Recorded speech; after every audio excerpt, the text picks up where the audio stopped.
Bueno, pues buenas tardes y nada, bienvenidas y bienvenidos. Y tenemos hoy un día bastante especial, ¿no?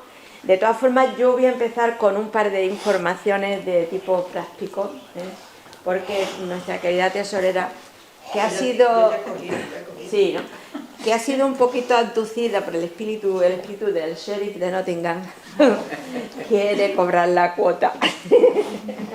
Así que bueno, era simplemente por recordarlo. También si hay alguna persona que no ha formulado todavía, no ha formalizado, ¿no? Y quiere hacerse socio, pues que lo puede hacer también, porque hacerse socio de esta comunidad sale muy barato. Más caro es comprar huevos, por ejemplo. Tiene huevos. El caso es que, bueno, pero de todas formas, recuerdo que nosotros somos una comunidad de brazos y puertas abiertas, ¿no? O sea que eso da un poco igual. Bien, y después de estas informaciones un poco de tipo práctico, porque claro, regresamos desde principios de diciembre en nuestras actividades. Bueno, pues para mí, yo no sé si empezar es un orgullo y una satisfacción. ¿Eso para el discurso del 24? Pero sí que es verdad que es una verdadera maravilla presentar a José María. Ya llevábamos tiempo, ¿no?, ahí tratando de que pudiera haber un hueco, ¿no? Y bueno, pues José María nos ha puesto este título, Superficies mínimas de películas de jabón a agujeros negros. En un principio yo cuando lo leí le dije, también eres poeta, hijo mío. Pero bueno, parece que no va por ahí la cosa. El caso es que, bueno, él es un grandísimo especialista. Él estudió matemáticas en la Universidad de Granada, acabó en 2003 y en 2008 ya era doctor, ¿no? Él me ha pasado aquí un breve currículum realmente ceñido a los últimos 5 años, es decir, que imaginaos todas las cosas que ha hecho José María. José María, a su edad, que es breve, pues tiene muchísimas publicaciones relevantes, la mayoría de ellas utilizando el inglés como lengua principal, pero también en portugués. Ha participado en 9 proyectos de investigación como investigador principal. Ha pasado por, yo tengo aquí subrayadas unas cuantas instituciones, universidades, etcétera, como 2 universidades de París, la de Diderot y la Marne-la-Vallée, o en Stanford, o en Brasil. También ha estado en la Universidad de Cádiz, en la Universidad de Granada. A lo largo de todo este recorrido suyo, ¿no? Ha estado también en Estados Unidos, ha estado en Australia, ha estado en China, en Italia. En algunas ocasiones incluso como organizador de congresos, en otras como coordinador o como asesor o como colaborador, como profesor, porque en realidad él ahora mismo a lo que se dedica es también a la docencia en la Universidad de Granada, donde hace muy poco que ha conseguido la cátedra. Él empezó muy pronto, en 2016 ya consiguió el primer puesto en la convocatoria de Ramón y Cajal de la Universidad de Cádiz. En 2010 también el primer puesto en un programa nacional de movilidad de recursos de investigación. Es secretario regional de la Sociedad Brasileña de Matemáticas. Bueno, tiene libros, ha dirigido ya a estas alturas 4 tesis doctorales y 5 postdoctorales. Es decir, el currículum de José María es absolutamente apabullante, ¿no? Y bueno, a lo que él se dedica es a una cosa muy específica en la que la matemática está un poco de soporte, ¿no?, para la geometría. De hecho, él está en el departamento de geometría y topología. Entonces, pues claro, es una matemática un tanto más específica, con una aplicabilidad impresionante. Por ejemplo, a mí me ha gustado muchísimo que también estáis, vosotros hacéis los SIGs, los sistemas de investigación geográficos, ¿puede ser? Puede ser. Puede aplicar, que son totalmente útiles para la arqueología. Ahora veremos varias aplicaciones. Entonces, bueno, pues os dejo con él. Ya sabéis, él va a estar un ratito, después tenemos preguntas que le haremos y bueno, pues nada, que lo disfrutemos.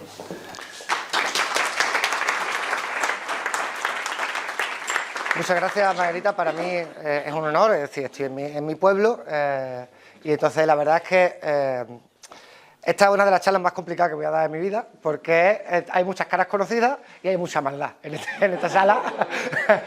Puedo ver algunas caras y la verdad es que es una gran responsabilidad y es un honor poder estar aquí. Y los que me conocéis me habéis hecho la pregunta de, oye, ¿tú qué es lo que haces? ¿No? Eso, y ahí está Raúl, ¿no?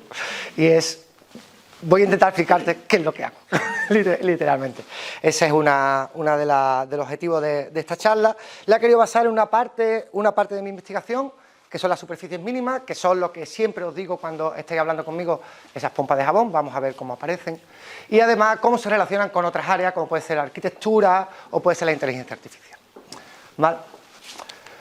Entonces, bueno, vamos a ver una serie de cosas a lo largo de la charla y son temas que aparentemente están no relacionados, como puede ser el primero, el movimiento de un grupo de hormigas. Todos hemos visto cuando éramos chicos las hormigas cómo iban a coger comida y si lo dejaba el paso del tiempo, ese camino que parecía errático se convertía en una línea recta. También nos hemos fascinado viendo películas como Interestelar, que saldrá lo que son los agujeros negros, o si hemos escuchado hablar de Hawking y la teoría del Big Bang. También nos hemos maravillado con Gaudí. Gaudí utilizó esta matemática de una forma un poco intuitiva para generar, digamos, su maqueta de la Sagrada Familia, que también la veremos.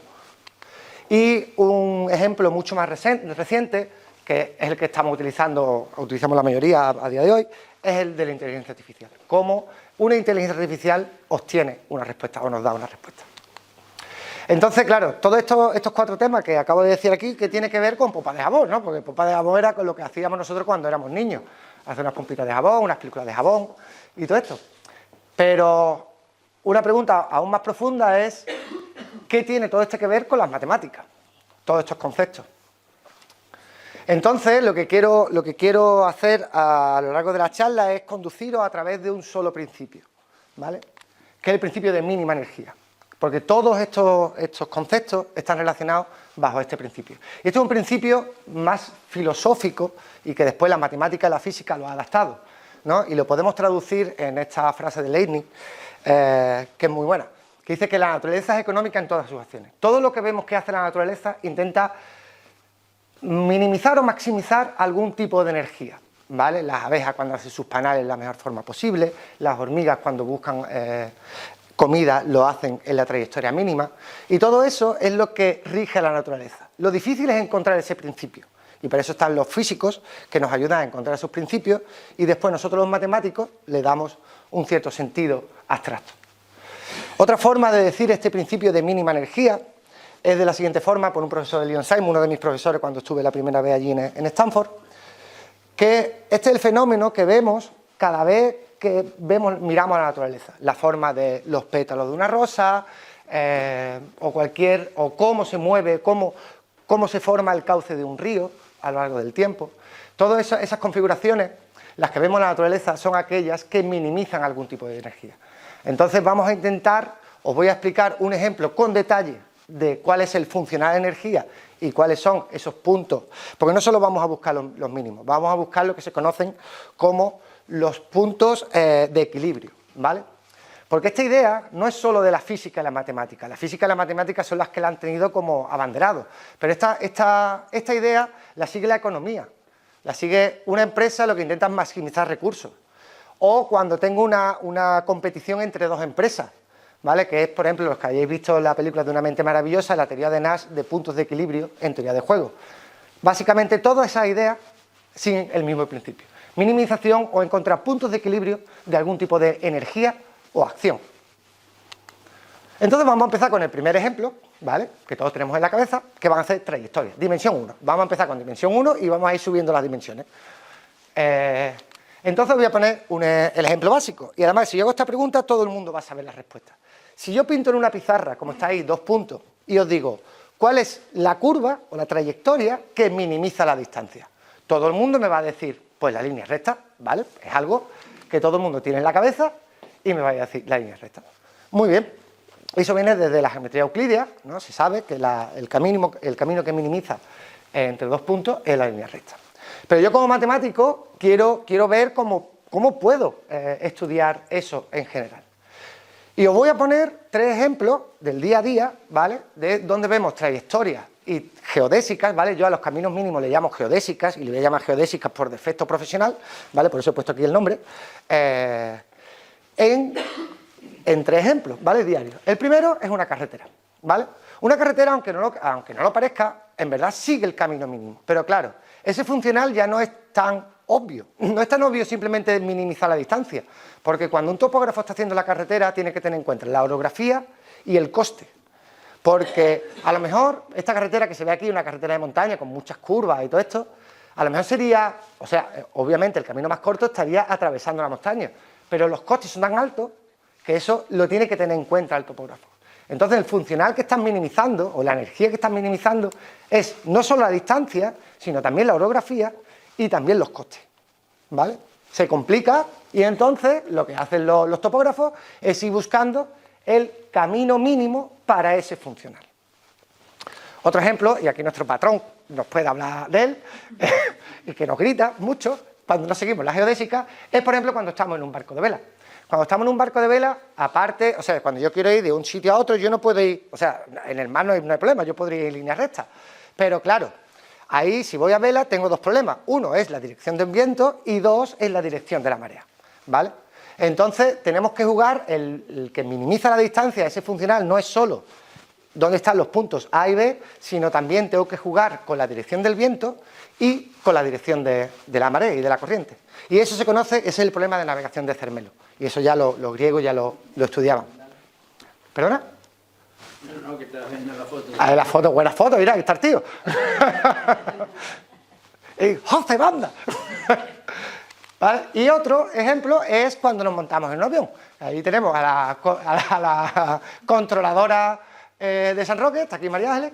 Entonces, ¿qué es lo que pasa? Cuando nos subimos a un avión, sí es verdad que ahí, digamos, el avión tiene poca resistencia en el sentido de que la única forma, o los únicos motivos por los que te desvía un avión es porque el espacio aéreo esté cerrado o porque haya algún problema en el meteorológico, ¿no? Que pueda tener que afecte a la seguridad del avión. Entonces, claro, si nosotros vemos el mapa, a no ser que alguien crea aquí que la Tierra es plana, y yo voy de Moscú a Nueva York, no voy a seguir la línea recta, porque esta línea recta, aunque no parezca aquí, estos son 8.900 kilómetros, ¿vale? Voy a seguir una línea que parece curva, pero en verdad es una geodésica, es un camino mínimo a lo largo de la superficie terrestre, es un círculo máximo. Esto en aeronáutica se llama navegación loxodrómica y yo lo llamo una geodésica. Entonces, cuando vamos de Moscú a Nueva York, lo que vamos a hacer es coger este camino, que es el camino mínimo para ese avión. Y un ejemplo un poquito más avanzado, donde ya voy a empezar a meter un poquito de matemática de la que yo hago, es cuando jugábamos a las canicas de chicos. Si yo dejo una canica en los altos de una colina y la suelto, el campo gravitatorio, o la forma, te va a decir por dónde va a ir la canica. Y la canica va a acabar, ¿vale?, en el punto más bajo, en el punto de equilibrio. Esto lo utilizan los jugadores de golf, como aquí el Pollato, cuando está en el pad, cuando le da, él tiene que jugar con la forma del pad para que la bola llegue a su punto mínimo, que es el hoyo, ¿vale? ¿Cómo lo veo yo como matemático? Pues esta superficie, al final, imaginaros que la veo como subconjunto de nivel, o sea, voy cortando por una altura y eso es lo que veo, cada curva es una altura. Entonces, básicamente, a mí esta forma, yo la puedo trasladar a este cuadrado y lo que me va a decir estas curvas de nivel es cómo mido la superficie, y yo eso lo llamo una métrica, ¿vale? O sea, todas las restricciones que yo os está contando, yo lo traduzco en tengo una métrica, ¿vale? Y esa métrica es donde están todas las restricciones, de dónde están los puntos, por ejemplo, si estoy en el problema de la carretera, la orografía, los costes, no sé qué. Aquí, esto es como yo lo traduzco. Y yo busco caminos mínimos o geodésicas con esta forma de medir. Esto es como se hace en general, ¿vale? Y así es como se aplica. ¿Vale? Y este mismo principio, ¿vale?, es lo que vamos a intentar estudiar con un poquito más de detalle. Y ahora aquí necesito un poquito más de matemática, que todavía saco a Isma Torres, que nos explique un poco, que la tengo aquí. Y lo que quiero explicaros es el concepto entre fuerza, aceleración y curvatura. ¿vale? Porque esto es básicamente lo que rige la teoría de la relatividad general, ¿vale? El concepto de fuerza-aceleración lo tenemos gracias a Newton. Newton nos dijo hace un montón de tiempo que la fuerza es igual a la masa por la aceleración. Pero la aceleración yo la quiero ver como una curvatura. Entonces, yo voy a hacer esto es una pregunta que suelo hacer a la gente, y es lo siguiente: imagínate que estas dos curvas es el trazado de una carretera. Y yo os pregunto, ¿cuál de las dos está más curvada? De forma natural, todo el mundo sabe cuál está más curvada. Es esta de aquí. Pero, ¿alguien tiene la definición de lo que significa la curvatura de una curva? ¿Alguien sabría definirlo? No, pues lo vamos a definir. Pues imaginad, ¿vale?, que este punto es un coche, ¿vale? Es un coche, entonces el coche está mirando en esta dirección y voy a ir de este punto a este punto, ¿vale?, en las dos curvas. O sea, la distancia que recorren, imaginad que va a la misma velocidad, como yo soy matemático, le voy a decir que a velocidad 1, ¿vale?, o a 60 km por hora. Entonces, en una hora va a estar de este punto en este punto, y en esta carretera va a estar de este punto a este punto. Y ahora lo que yo hago es lo siguiente: yo no voy a conducir, voy a estar atrás, y entonces voy a elegir una orientación. Elegir una orientación significa mirar hacia la derecha o hacia la izquierda. En este lado, en este caso, estoy mirando hacia la derecha, ¿vale? Estoy eligiendo una orientación, podría haber elegido otra. Y lo hago en los dos sitios. Y ahora, ¿cómo mido? ¿Qué significa para mí la curvatura? Es cuánto varía este normal, esta dirección. Y ahora diréis, ¿y eso cómo lo relaciono yo con la aceleración? De la siguiente forma: imaginad que seguís en ese coche y cerráis los ojos y estáis primero en una línea recta y el conductor coge una curva. ¿Qué le pasa a vuestro cuerpo? Se dirige, por la fuerza centrífuga, hacia este lado, ¿vale? Si yo estoy cogiendo la curva hacia acá, la fuerza centrífuga me va a salir hacia afuera, ¿vale? Entonces, básicamente, lo que mide la curvatura es la aceleración en la dirección ortogonal, ¿vale? Y así es como se relaciona la curvatura con la aceleración. Hecho un poco más matemático, esto ya no lo hacemos a distancia 1, sino que lo vamos haciendo cada vez en intervalos más pequeños, y lo que significa que es la variación de ese campo de vectores, de ese vector normal, ¿vale?, en tiempos pequeños. Y eso los matemáticos lo denotamos como la derivada. O sea, es la derivada de la trayectoria, ¿vale?, que se relaciona del campo tangencial, que relaciona por la curvatura por el normal, ¿vale? Esa es la ecuación de Frenet, ¿vale?, y ahí es donde está la curvatura. Y así es como relacionamos esos tres conceptos: fuerza, aceleración y curvatura. Pero ahora nosotros lo que queremos es minimizar, y hemos dicho, queremos minimizar distancias. Entonces yo tengo que saber qué significa. Pues lo que voy a hacer, voy a coger el mismo ejemplo, la curva, ¿vale? Y lo que siempre he dicho, si estoy en un mínimo, si yo perturbo un poco, ¿vale?, imaginad que estamos en la canica y está en el punto más bajo, si yo perturbo, vuelve a ese punto, ¿vale? Eso significa matemáticamente que la derivada cuando perturbo es cero, ¿vale? Eso es lo que dice, es un punto crítico, en principio. Ser mínimo es más, pero como mínimo es un punto crítico, un punto de equilibrio. Entonces yo puedo hacer la derivada de esa longitud, ¿vale?, de ese funcional, para variaciones. ¿Qué significa esto? Esto significa cómo varío, o sea, este campo de aquí, este término de aquí, es esta línea blanca, ¿vale? Tengo mi curva original y la varío un poco, es esa curva punteada blanca. Y ahora le calculo la longitud, ¿vale?, a esa curva blanca. Y la voy variando un poco y le hago la derivada en tiempo cero. Y eso es lo que me sale. Eso es lo que significa el funcional y cómo salen las ecuaciones de Euler-Lagrange y cómo van a salir las ecuaciones de campo de Einstein y de aquí donde salen todas las ecuaciones. Ahora, ¿qué significa que esto sea cero? Que esto sea cero significa que esto de aquí dentro tiene que hacerse cero, porque este término de aquí, ¿vale?, puedo poner cualquier cosa.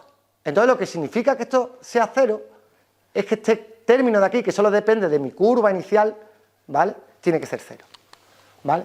Y de ahí es donde salen los principios de mínima energía. Eso es lo que significa un principio de mínima energía. De ahí donde se sacan los puntos de equilibrio, vienen de la derivada igual a cero del funcional y te da una condición sobre, en este caso, la curvatura de la curva, ¿vale?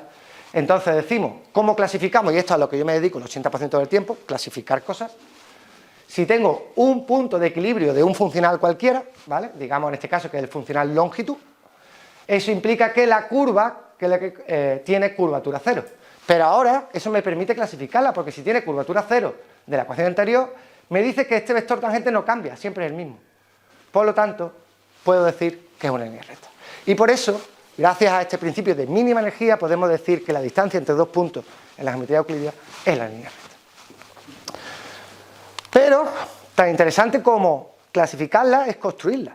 Y para construirla vamos a necesitar a las hormigas, ¿vale? Y es el ejemplo que he dicho de las hormigas. Si tenemos, imagínate que aquí empiezan aquí las hormigas, aquí está su casita y aquí está la comida, nosotros vamos a ver en la cocina seguramente un montón de hormigas así, yendo de forma aleatoria hasta la comida. Pero si lo dejamos con el tiempo, esa línea de hormigas cada vez se hace más recta, ¿vale? Entonces, ¿qué es lo que hacen las hormigas? ¿Vale? Hacen lo siguiente. Una hormiga cada cierto tiempo va soltando una feromona, ¿vale? Imaginad que la primera hormiga sigue esta trayectoria negra, ¿vale? Entonces, suelta una feromona aquí, una feromona aquí, una feromona aquí. Entonces, la hormiga que viene detrás es capaz de detectar estas tres. Entonces dice, oye, como tengo estas tres, en vez de hacer el mismo camino, lo que voy a hacer, me voy a meter un poco más para adentro, para acortar la distancia, ¿vale? Y eso lo va haciendo con todas las feromonas. Por lo tanto, el primer camino, la primera hormiga seguiría este camino negro y la segunda, digamos, haría este rojo, que como veis, cada vez se va aplanando más hasta que llega, con el tiempo, con suficiente tiempo, llega a una línea recta, ¿vale? Esto nosotros lo llamamos un flujo, esto se llama un flujo gradiente, ¿vale?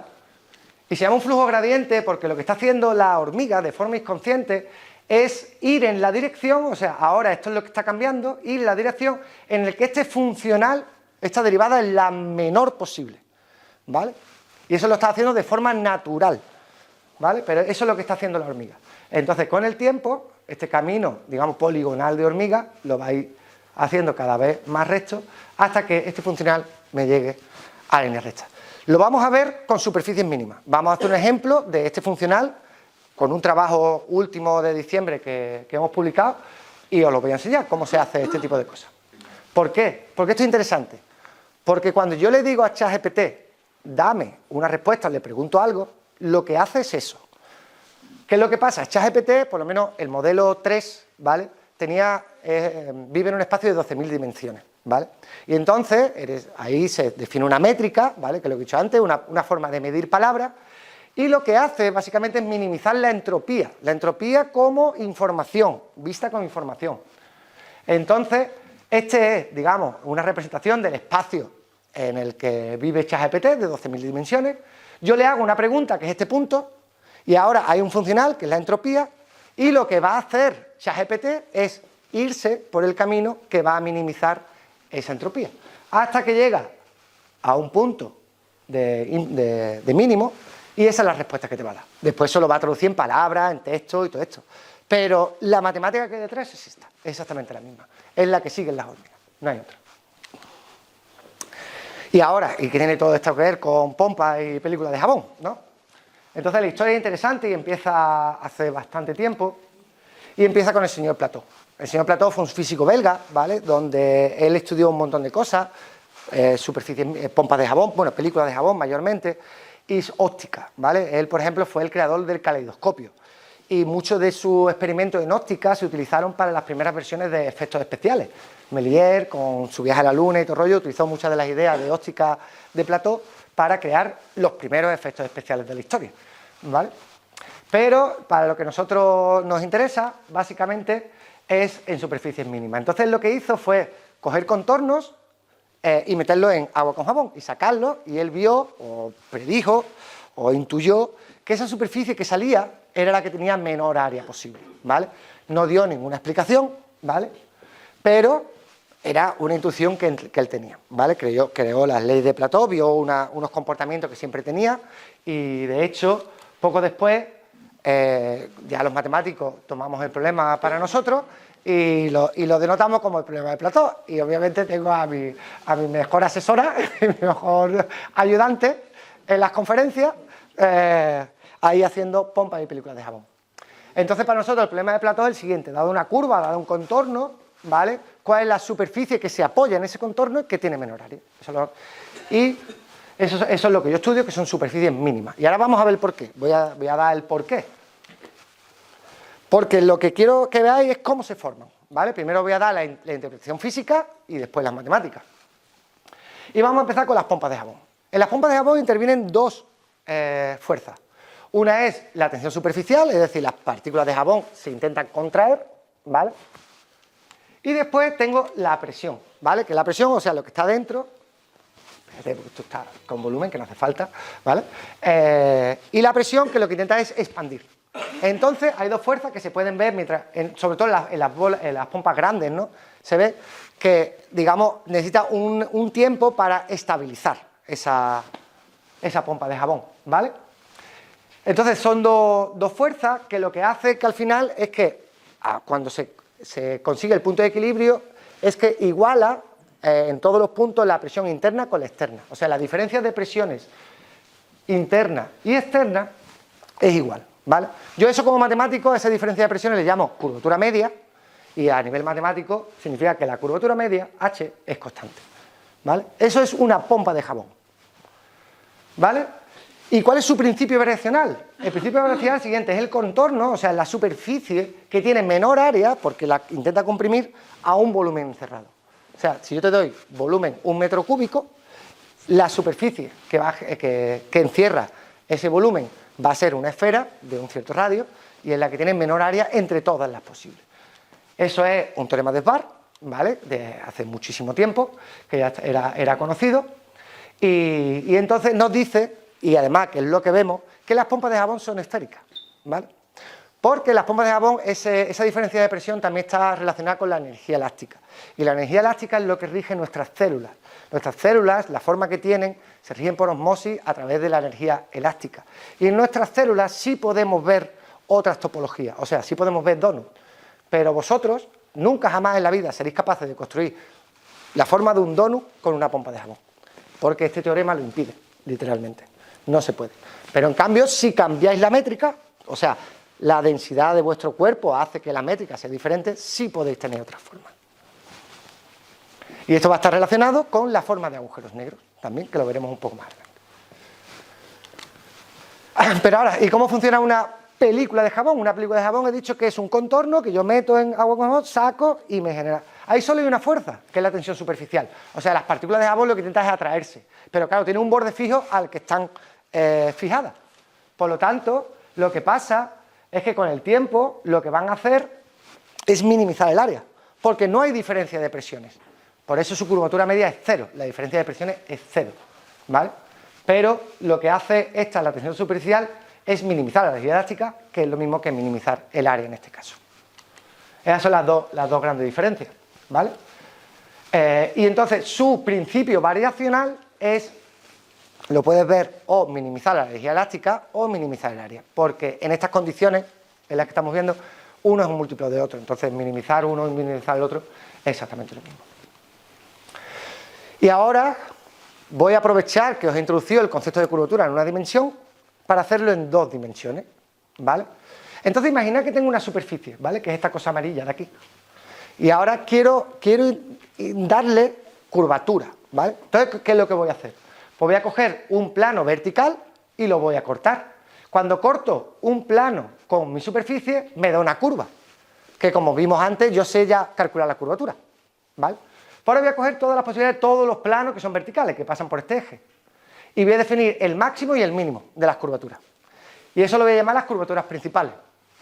Y yo como matemático, hay dos invariantes, dado que uno es la multiplicación de las dos y la suma de las dos. Y esa suma de las dos es la curvatura media, que es la misma curvatura media que hemos visto antes, que es la diferencia de presiones. Yo como matemático estudio esto. No, los físicos es diferencia de presiones. Yo estudio esto. Pero esto es interesante, ¿vale? Porque cuando yo digo ahora que es mínimo, ¿qué es lo que va a decir que sea mínimo? Que esto sea cero significa que una curvatura es opuesta de la otra. O sea, significa que una parte, que es lo que pasa aquí, se curva hacia un lado y en la otra se curva hacia el otro, pero con la misma magnitud. Y es una idea importante que tenemos que tener en la cabeza, ¿vale? Que es esta forma de aquí, ¿vale? Y el principio variacional es lo mismo que he dicho antes. Ahora este funcional es el área, ¿vale? Fijo un borde y varío mi superficie y hago su derivada. Entonces me queda la curvatura media y esta f de aquí es la variación de antes. Entonces los puntos críticos de este funcional son aquellos en los que la curvatura media es cero, ¿vale? Y ahora aquí voy a parar un segundo y os voy a enseñar cómo, utilizando la idea de antes, podemos, vale, aquí, y ahora quiero este, ¿vale? Vale. Esta es la superficie de Lawson, ¿vale? Esta es una superficie muy conocida en lo que yo hago. Y ahora, en lo que he dicho, ¿vale? Voy a seguir el procedimiento de las hormigas.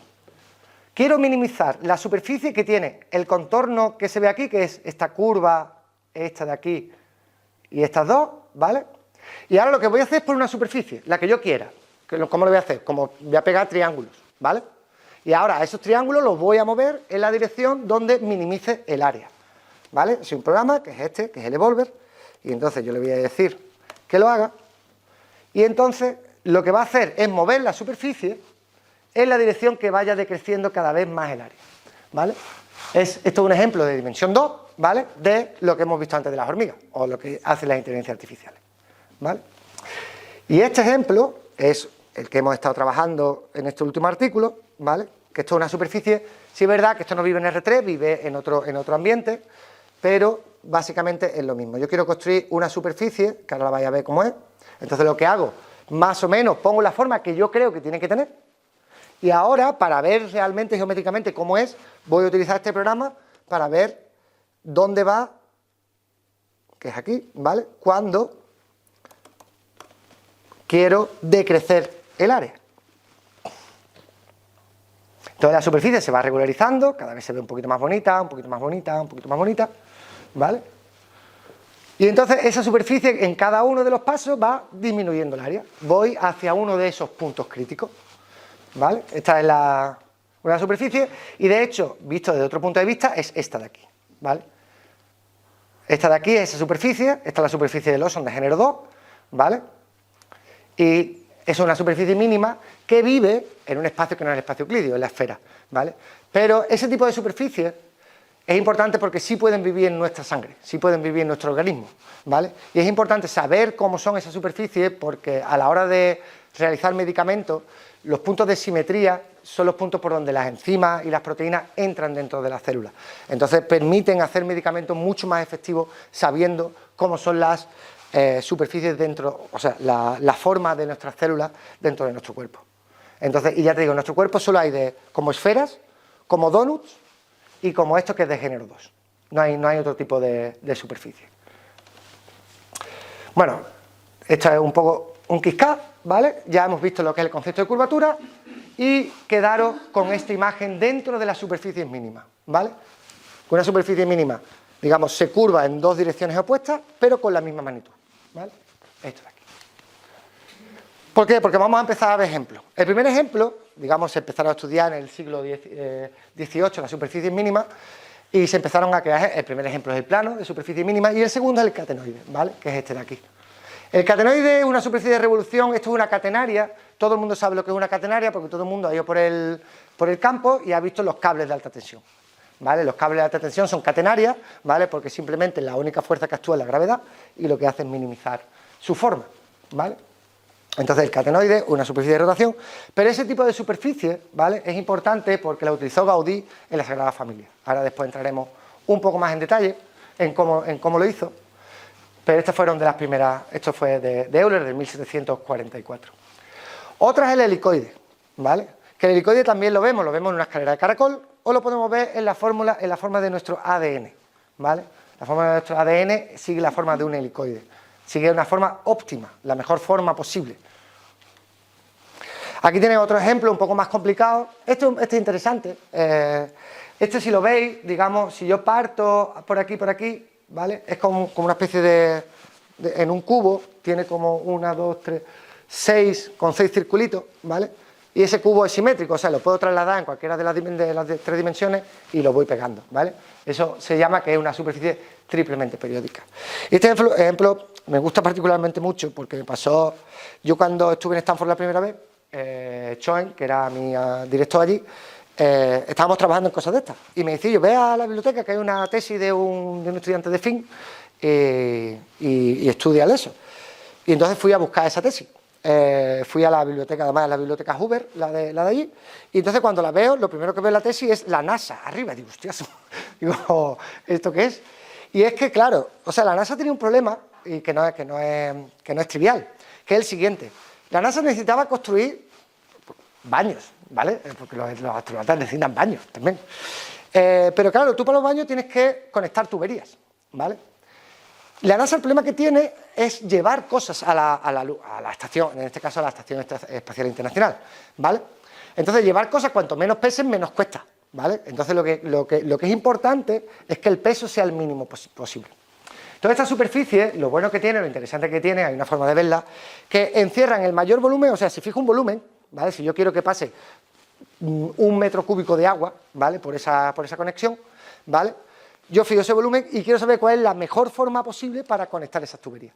Y esta es la mejor forma posible, ¿vale? Entonces la NASA pagó a gente de Stanford, en este caso, para que estudiara ese problema. Y ese problema se traduce en superficie de este tipo. Este problema es un poco diferente a otro, se llama un problema de borde libre, pero básicamente lo que construye son superficies mínimas. Y ahora vamos a ver cómo se aplican en arquitectura. Ya nos quedan, lo voy a aplicar en arquitectura y en física. Vale. Y en arquitectura, esto es una imagen de la Exposición Universal de Montreal de 1967, ¿vale? Y este es el pabellón alemán, ¿vale? El pabellón alemán fue diseñado por Frey Otto y Guttbrod fue el arquitecto canadiense que le ayudó, ¿vale? Pero básicamente la idea viene de Frey Otto. Y entonces, ahora mismo no se aprecia mucho, pero lo vamos a apreciar en el próximo slide, ¿vale? La forma del techo, ¿vale? Esa forma de techo sigue una superficie mínima y además, de hecho, es literal. Y de hecho, el mayor exponente es el siguiente que tiene, que ya sí lo hizo en Alemania, que es el Estadio Olímpico de Múnich, ¿vale? Este es el Estadio Olímpico de Múnich, esta es la cubierta, ¿vale? Y esta es una imagen un poco más cercana de la cubierta. Y ahora os voy a hacer aquí esta cubierta, pero con pompas de jabón, con películas de jabón, literalmente, ¿vale? O sea, ¿qué es lo que hace? Yo tengo unos postes, ¿vale? Y tengo unos cables, ¿vale? Para aguantar las tensiones. Que los vais a ver aquí, aquí son los postes y aquí en negro son los cables. Y entonces Frey Otto, de hecho, utilizaba estas formas, ¿vale? Para diseñar sus estructuras. Hay un paso más que tiene que hacer, porque si os fijáis aquí, las estructuras son discretas, ¿vale? Que es lo que yo hacía antes con el programita. Le tenía que hacer como pequeños triangulitos, que es lo que voy viendo. Porque a nivel de arquitectura, yo eso no lo puedo hacer de forma homogénea. Esto es muy grande, ¿vale? Para hacerlo como una sola placa. Entonces lo que hace son placas, digamos, rectas, de una cierta forma, y después se van pegando, ¿vale? Ese es el segundo problema. Pero la forma la sacaba de aquí, ¿vale? De hecho, tuvimos ahora en mayo un congreso en Granada de matemática y arquitectura, donde, bueno, Frey Otto ya no, porque ha muerto, pero muchos de sus estudiantes estuvieron comentando, o sea, cómo se utilizan a día de hoy, cómo se parte, o sea, cómo se hacen estas estructuras más pequeñas, cómo se siguen utilizando superficies mínimas en arquitectura y más o menos cómo nos podemos ayudar entre unos y otros. ¿Vale? ¿Y por qué es importante en arquitectura? Por esto que he dicho, porque tiene una forma de Pringle, ¿vale? Es lo importante. Yo le digo un paraboloide hiperbólico, pero queda mejor una Pringle, ¿vale? ¿Y por qué es importante una Pringle? Porque hace una cosa, ya sabíamos que minimiza el área, ¿vale? Pero además equilibra pesos y tensiones. Vamos a ver por qué y cómo, ¿vale? Porque toda estructura tiene un peso y ese peso tú lo tienes que transmitir al suelo, a los pilares, a donde quieras transmitirlo, ¿vale? O sea, para que la estructura no se te caiga, literalmente, ¿vale? Entonces tienes dos fuerzas, tienes la de compresión y la de tensión, ¿vale? Que tienes que, digamos, jugar con ellas. Entonces, ¿qué es lo que hace esta forma? La forma cóncava, que es la forma negra, ¿vale? Que es esta de aquí, ¿vale? Se estira en tensión, mientras que la convexa se aprieta en compresión, ¿vale? O sea, ejerce, digamos, de contrapunto a las dos fuerzas que tengo que contrarrestar. Entonces, esta idea, que parece muy simple, digamos, la utilizó Gaudí años antes de que tuviera un ordenador que le pudiera ayudar a calcular el cálculo de estructuras de la Sagrada Familia. La Sagrada Familia no es algo trivial. Ten en cuenta que eso se hizo mucho antes de tener un ordenador. Entonces, ¿cómo calculas tú las tensiones, los pesos de eso? ¿Qué es lo que hizo Gaudí? Una idea genial, lo hizo al revés. Lo hizo al revés y utilizó la gravedad para dar forma a sus arcos. Porque esa fuerza, ¿vale? Que básicamente es la que lo rige, ¿vale? Lo que te permite es dar la forma óptica del arco para que trabaje solo por compresión. Y entonces él hizo la forma al revés, esto es la Sagrada Familia al revés, y después le dio la vuelta. Es una idea maravillosa y genial de Gaudí, de cómo hacía su... Empíricamente. Es totalmente empírico, o sea, pero la idea la idea es preciosa. Sí, estos son imágenes reales, vamos, no... Entonces, y así, y esa es la forma que tienen las superficies mínimas. Y ahora vamos, aquí ya, Star Trek y Star Wars. Bueno, con Interstellar, en verdad, ¿vale? Entonces, bueno, tengo que dar un curso de relatividad especial y general en 2 minutos, lo cual no es fácil, ¿vale? Sobre todo para los que saben relatividad especial y general, ¿vale? O sea, la teoría de la relatividad, en 1905, la verdad es que viene precedida de un momento histórico. Sí es verdad que cuando se habla de ella mucho es como que sí, la genialidad de Einstein, pero viene precedida de ciertas cosas y de un momento histórico muy particular, ¿vale? De hecho, no es solo el trabajo de Einstein. Einstein culminó y dio con la tecla de un trabajo increíble, pero ya venía con otros trabajos de Lorentz, de Poincaré, y basado en ideas de Galileo, ¿vale? Porque el principio de relatividad no es de Einstein, él es de Galileo. Y de hecho Galileo lo llamaba los caminos naturales. Este principio Galileo lo llamaba el camino natural horizontal, ¿vale? Entonces lo que pasa, dice, bueno, él pensó en esta idea de Galileo, que además que es algo que podemos ver, que el movimiento es relativo. Yo no puedo definir mi movimiento solo, yo necesito algo para definirlo. Por ejemplo, los ejemplos que hemos visto antes de la carretera. Yo sé que voy a 60 km/h porque estoy midiendo mi velocidad con respecto a la carretera. O si voy en un avión, yo mido la velocidad en un avión con respecto al aire. Tengo que medir mi velocidad, mi estado de movimiento lo tengo que medir con respecto a algo. Entonces el movimiento es relativo. Si yo no puedo compararlo, yo no sé si me estoy moviendo. Si voy en un movimiento uniforme, si voy a la misma velocidad. ¿Vale? Y eso pasa, imaginad que vais en 2 coches en paralelo, ¿vale? Y vais a la misma velocidad. Tú miras y parece que están, o sea, igual de parados que vosotros, ¿vale? Y después, a principios del siglo, se midió muchas veces la velocidad de la luz, y la velocidad de la luz se veía que era la misma en cualquier medio que la midiese, ¿vale? Entonces, claro, eso entra un poco en conflicto con este principio de relatividad, ¿vale? Porque si la velocidad siempre es la misma, si yo me muevo a mucha velocidad, la velocidad de la luz tendría que cambiar si la mido si voy a mucha velocidad, pero eso no pasaba, ¿vale? Entonces, lo que él fue capaz es de juntar estos 2 principios. Le faltó algo más, le falta algo más, ¿vale? A esto, que lo vamos a decir ahora mismo. Pero estos 2 principios hacen una cosa. Si tú pones estos 2 principios como principios que rigen el mundo natural, ¿vale? Pasa lo siguiente. Lo primero es que tenemos que cambiar nuestra concepción de espacio y tiempo. Ya no podemos decirle espacio y tiempo. Tiene que ser espacio-tiempo. Porque ya el tiempo pasa a ser una dimensión espacial, igual que cualquier otra dimensión. Lo que pasa es que con una forma de medir diferente, con lo que se conoce a día de hoy como una métrica de Lorentz, ¿vale? Eso es lo que te dice también que la distancia cambian. Son relativistas, ¿vale? O sea, no es lo mismo si me muevo a una velocidad cercana a la luz, las cosas no van a medir lo mismo. Y tampoco los relojes internos.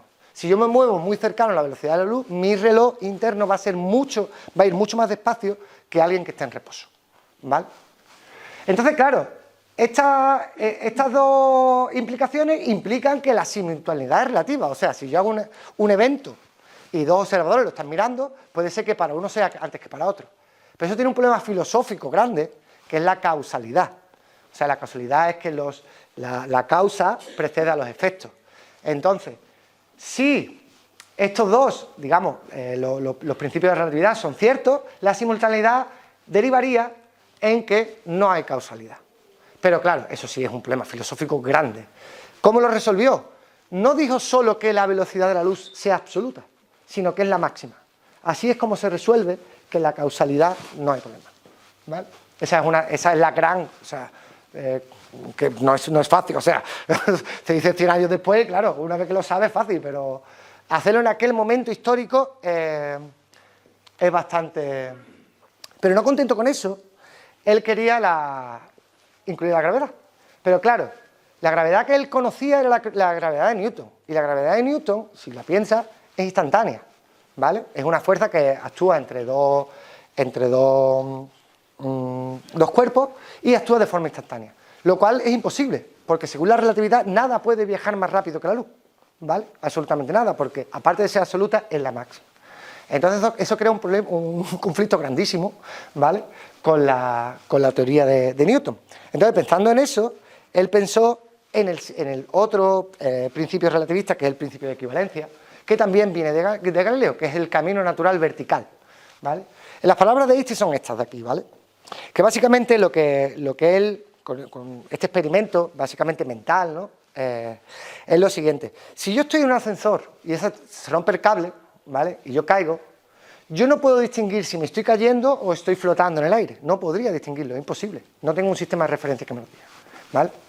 Entonces, en ese sentido, lo que dice que el principio de equivalencia es que la aceleración es igual a la intensidad del campo gravitatorio. Al final, la gravedad es indistinguible de la aceleración, ¿vale? Eso es lo que dice el principio de equivalencia. Y eso ya lo dijo Galileo, lo que pasa es que lo dijo con otras palabras. Lo dijo así. Todos los objetos caen con la misma aceleración. Así de fácil, lo dijo Galileo, pero la interpretación que le dio Einstein fue un poco más allá. Pero básicamente es el mismo principio.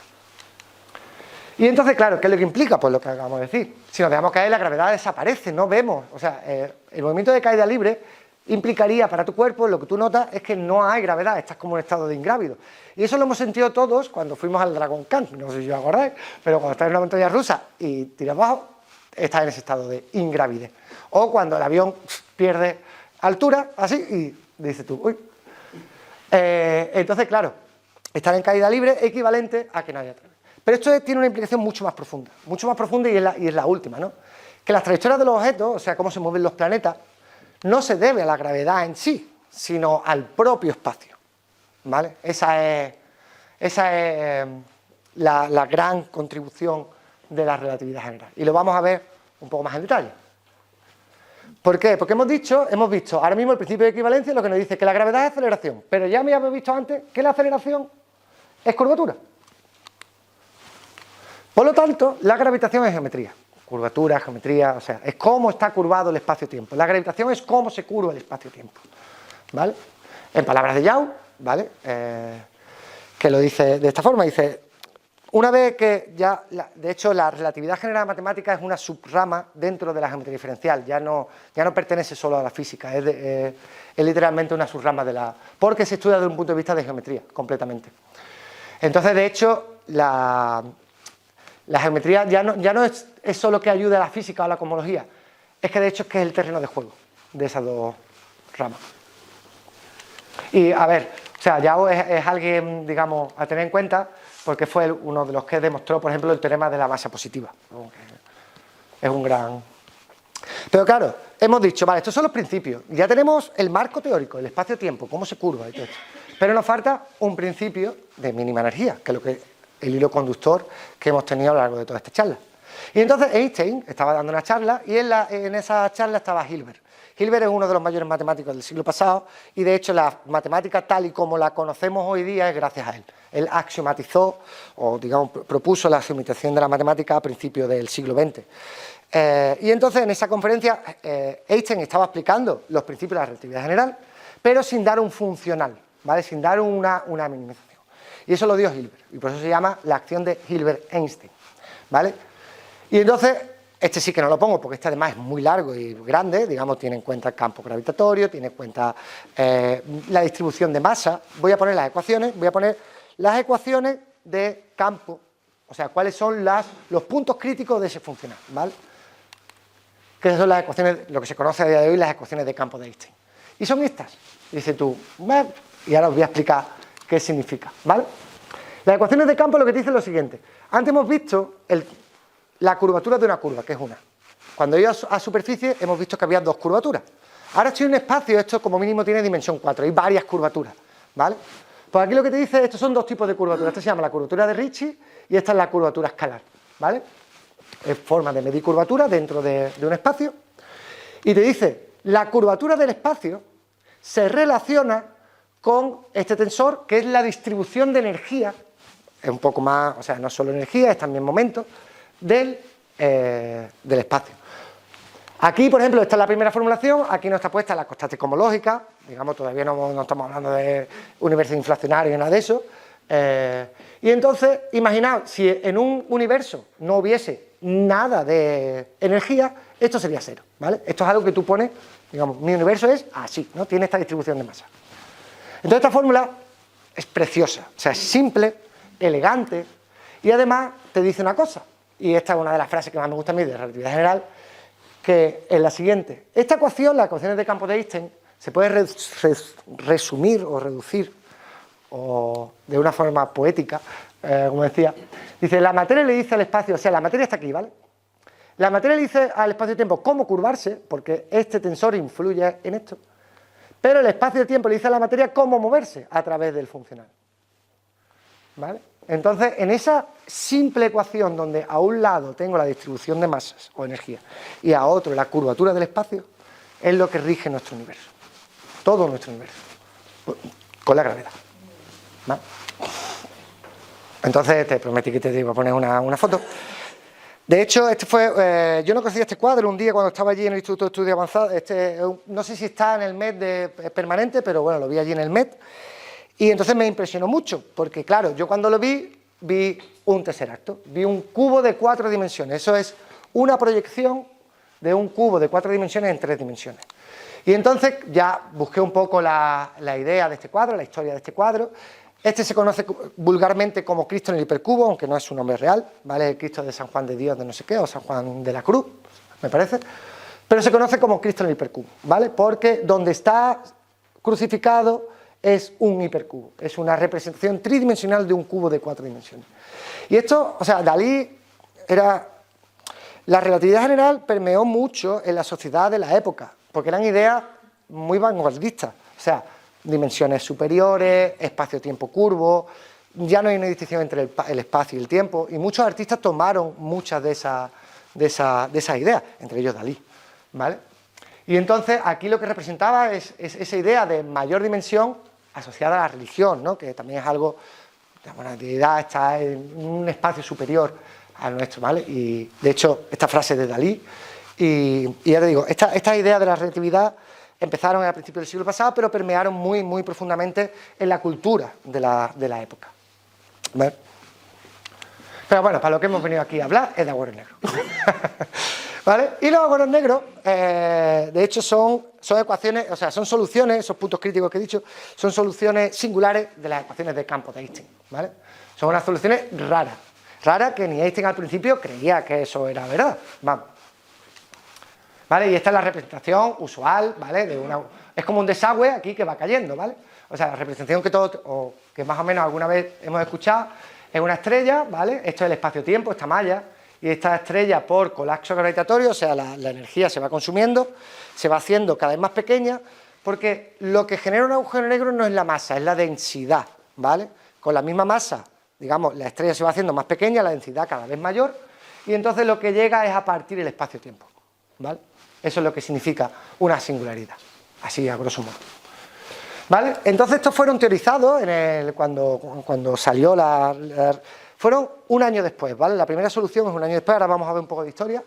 Y de hecho la primera detección de agujero negro, detección que no fotografía, fue en el 71 con este agujero negro, el Cygnus X1, bueno, puede ser cualquiera, pero es ese, ¿vale? Y no se hizo hasta bastante después, o sea, durante mucho tiempo no se sabía si esas cosas existían, y de hecho se estudió muchísimo. Entonces, un poco de historia, y ya que acabo de ver Stranger Things y está hablando de los puentes de Einstein-Rosen, pues vamos a ver qué significan. Y de hecho, cronológicamente no podría estar bien Einstein-Rosen. Porque es verdad que Schwarzschild descubrió la primera ecuación, o sea, se llama el espacio-tiempo de Schwarzschild, que tiene una singularidad. ¿Vale? Tiene una singularidad, tiene un agujero negro. Y un espacio-tiempo sin masa, donde el tensor T, ese que he dicho de estrés energía, es cero. O sea, es una cosa muy rara, es un espacio sin energía, pero que hay un agujero negro. Y, bueno, ¿vale? Matemáticamente es posible. Jugando con esta idea, básicamente, un agujero de Schwarzschild es como si fuera media imagen de aquí, ¿vale? Entonces, lo que hicieron Einstein y Rosen es como pegar dos, ¿vale? Pero, en su propio artículo lo dicen, del 35, que estos agujeros no son transitables, o sea, no son estables, ¿vale? Estos agujeros, en el momento que se crean, colapsan, ¿vale? Y el colapso le pasa como le pasa a una superficie mínima, porque lo que intenta hacer el agujero negro, básicamente, también es contraerse, ¿vale? Entonces, lo que va a hacer es decir, vale, lo voy a crear, ¿vale? Pero la energía lo que me va a hacer es que esto cada vez sea más pequeño y ¡pum! Entonces, lo que necesito es poner algo dentro para que esto no colapse, ¿vale? Perfecto, esos son los Einstein-Rosen, pero bueno, la historia continúa con Oppenheimer, que fue el primero que dio digamos, que dijo que una estrella, lo que acabo de decir antes de palabra, colapsa y genera un horizonte. Fue Oppenheimer y Schneider, ¿vale? Que muestran que una estrella suficientemente masiva, ¿vale?, colapsa gravitacionalmente formando un horizonte, ¿vale? Que es lo que es. Y en el 67 Wheeler es el que acuña el término, porque antes era singularidades y todo esto, agujero negro, ¿vale? Es el primero que lo dice. Y el que da un agujero de gusano real, o sea, los transitables, esos fueron Morris y Kip Thorne. Y ahora vamos a hablar de Kip Thorne, porque además este artículo lo que dice es que para que este agujero de Einstein-Rosen sea estable, o sea, sea transitable, necesito que en el centro, y esto es literal, haya materia exótica, ¿vale? Exótica, ¿vale? Que es una materia que lo que hace es que empuja las paredes de ese agujero negro, ¿vale? Y hace que no colapse. Los que habéis visto Stranger Things sabéis de lo que estoy hablando, ¿vale? Pero eso fue en el 88, cuando hicieron ese... Y Kip Thorne es interesante porque, como ahora mismo he dicho, la película Interestelar. En la película Interestelar el guión es de Kip Thorne, ¿vale? Se lo modificaron un poco y todo esto, pero el guión es de Kip Thorne. Y de hecho él fue el asesor científico de la película. Y ahí sale la imagen de este Gargantúa, el último agujero negro que sale al final. De hecho sale un agujero de gusano al principio, ¿vale?, que es donde pasa la nave, que es un agujero de Einstein-Rosen, y el segundo, que es Gargantúa, que ya es donde empieza la película, hace de ciencia ficción del todo, es Gargantúa, y eso es un agujero negro, supermasivo, ¿vale? Y esta es la imagen que dio, o sea, que hicieron por ordenador en 2014, ¿vale? Y esta es la primera imagen real de un agujero negro, que fueron 3 años después, y es exactamente la misma, ¿vale? Y de hecho, si lo veis, la topología que tiene es como una pompa de jabón, ¿vale? Veis que... Pero la historia continúa un poco y continúa con, todos conocemos, a los trabajos de Penrose y Hawking. Ya los que estaban preocupados es, vale, o sea, señores, venga, ya sabemos que hay agujeros negros, ya vemos que esto existe, ya se han detectado en el 71 y todo rollo. Ahora queremos saber si, o sea, cómo se forman, ¿no? O sea, y sobre todo el problema del agujero negro es la singularidad, ¿vale? Porque nosotros cuando pensamos en un agujero negro pensamos en el horizonte de sucesos, que es lo que hemos visto en la película, ¿vale? Pero en principio, y a día de hoy todo lo que hemos detectado es con un horizonte de sucesos, que es lo que hemos visto en la película, pero podría ser que esa singularidad estuviera desnuda, que es lo que se dice aquí, ¿no? Si hay desnuda o no. O sea, si yo puedo ver la singularidad. Eso generaría bastantes problemas. O sea, en principio no se deberían ver singularidades desnudas, o sea, sin un horizonte de sucesos, ¿vale? Pero esa es la hipótesis de censura cósmica, que no sabemos si se cumple o no se cumple. Si se ponen más hipótesis se sabe, pero si no, no. Y entonces lo que se estudia, o lo que se cree que siempre va a pasar, es el horizonte de sucesos. Y yo necesito también un principio variacional para estudiarlo, como matemático. Y ese principio variacional básicamente es que no deja escapar luz, ¿vale? Hay otra forma de representarlo, es como un máximo de la entropía. Hay una forma, pero básicamente la que nos interesa a nosotros y la que hemos visto en la película es que no deja escapar luz, ¿vale? Entonces, desde un punto de vista matemático, yo eso lo llamo MOTS, ¿vale? Pero bajo ciertas condiciones de mi espacio-tiempo, muy naturales, que se dan mucho, ¿vale? Digamos, caen en superficies mínimas, ¿vale? Es literalmente una superficie mínima dentro. Si yo hago una fotografía, pues claro, estoy en un espacio-tiempo. Voy a pensar que hago una fotografía y me quedo solo con el espacio, ¿vale? Elimino el tiempo y entonces lo que veo, si es una superficie de dimensión 2, y lo que veo es una superficie mínima dentro de ese espacio, literalmente. Esta es la imagen de un agujero negro en general, con efectos cuánticos, con su jet y todo esto, pero básicamente tiene la forma de una pompa de jabón, porque sigue el mismo principio variacional, el mismo, exactamente el mismo. Sí. ¿Esta? ¿Puedes marcar el horizonte de suceso? Esto es negro. Esto es negro. ¿Lo ves? Además está aquí, el horizonte de suceso es esta parte negra, ¿vale? El horizonte de suceso, como la luz no puede escapar, pues entonces, si no hay nada que pueda escapar de luz, pues tiene que ser negro. Pues no lo puedo, no hay nada. Lo que nosotros vemos es porque nos llegan fotones, nos llega luz, ¿vale? Y si no puede escapar la luz, pues por eso se dice agujero negro. Pero sí es verdad que lo que pasa, en esta imagen sí están puestos los efectos cuánticos, ¿vale? Porque sí es verdad que se escapan fotones cerca del horizonte de sucesos y todo esto. Pero si no hubiese efectos cuánticos, tú no verías nada, literalmente. Lo único que ves es la distorsión del espacio-tiempo alrededor. Pero tú no ves el agujero negro, no podrías verlo. en la vida. Y entonces os voy a poner solo, esta va a ser la penúltima transparencia, tengo dos más, pero que no los voy a enseñar, porque, digamos, este es el teorema de topología de agujeros negros de Hawking, ¿vale? Estos Hawking los demostró en el 72 basados en trabajos de Fisher-Colby de superficies mínimas, literalmente. Fisher-Colby demostraron, Schoen y Fisher-Colby demostraron que si yo tengo una superficie mínima estable en un espacio de curvatura mayor o igual que cero, entonces la topología tiene que ser la de una esfera. No puedo tener un donut, ¿vale? Eso es lo que dice. Y él las mismas técnicas las trasladó para agujeros negros. Lo que te dice este teorema es que bajo ciertas condiciones físicas naturales, que es la condición de energía dominante, ¿vale? Que eso es algo que se experimenta día a día, ¿vale? Pero bueno, es una condición. Dice que topológicamente son esferas, son pompas de jabón. No pueden ser de otra forma. Y de hecho es lo único que vemos, o lo único que hemos visto. Todo lo que hemos sido capaces de detectar son de esa forma. O sea, la verdad es que esta frase de Wigner es impresionante como un objeto matemático, como pueden ser las superficies mínimas, las pompas de jabón o la superficie de curvatura media, es capaz de modelar y decirte cómo funciona el universo y qué formas puede tener, ¿vale? Y ya os digo, y este teorema de Hawking lo que te dice es básicamente que la única forma que puede tener un agujero negro es la de una pompa de jabón, ¿vale? Y con esto ya voy a pasar las dos últimas. Yo creo que ya, digamos, estos son también donde se utilizan películas de jabón, pero sí quiero terminar con esta. Feynman fue uno de los grandísimos físicos del siglo pasado, ¿vale? Y aparte de físico, él era muy artístico en cierto sentido, era músico, tocaba el bongo, no sé qué, y era posiblemente uno de los mejores divulgadores de ciencia del siglo pasado, ¿vale?